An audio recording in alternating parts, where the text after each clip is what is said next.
Pemirsa, satu dekade di bawah pemerintahan Presiden Joko Widodo, Indonesia telah berhasil menjalankan diplomasi dari berbagai sektor, mulai dari ekonomi, diplomasi kesehatan selama masa pandemi COVID-19, hingga mampu menyelamatkan 260 warga negara Indonesia yang terancam hukuman mati di luar negeri. Wakil Menteri Luar Negeri Pahala Nugraha Mansuri dalam dialog Forum Merdeka Barat 91 Dasawarsa Diplomasi Indonesia Hadapi Dinamika Global mengatakan, Indonesia terus menjalankan diplomasi ekonomi, perlindungan warga negara Indonesia, kedaulatan dan kesehatan dengan prinsip bebas aktif selama 10 dekade pemerintah Presiden Joko Widodo. Dalam sektor diplomasi ekonomi, Indonesia berhasil meraih investasi asing mencapai 50 miliar dolar Amerika Serikat, meningkat secara signifikan dari 28 miliar dolar Amerika Serikat pada tahun 2014. Dalam aspek diplomasi kedaulatan, Indonesia berhasil menyelesaikan perjanjian zona ekonomi eksklusif dengan Vietnam setelah 12 tahun negosiasi, hingga perundingan perbatasan Selat Malaka dan Laut Sulawesi dengan Malaysia juga berhasil diselesaikan setelah 18 tahun.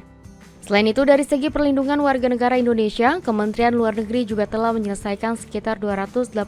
kasus dalam satu dekade dan telah menyelamatkan 260 warga negara Indonesia yang terancam hukuman mati di luar negeri. Mengenai diplomasi kesehatan, Indonesia juga telah mengamankan pasokan 516 juta dosis vaksin COVID-19 dengan 26,5% diantaranya berasal dari hibah. Bahwa Indonesia berhasil mengamankan pasokan bagi vaksin COVID-19 ada kurang lebih sekitar 516 juta dosis vaksin yang berhasil kita pastikan ketersediaan pasokannya, di mana 26,5% dari 516 juta dosis vaksin tersebut kita peroleh melalui hibah, melalui kerjasama internasional. Dan Indonesia juga menjadi co-chair dari COVAX AMC Engagement Group tahun 2021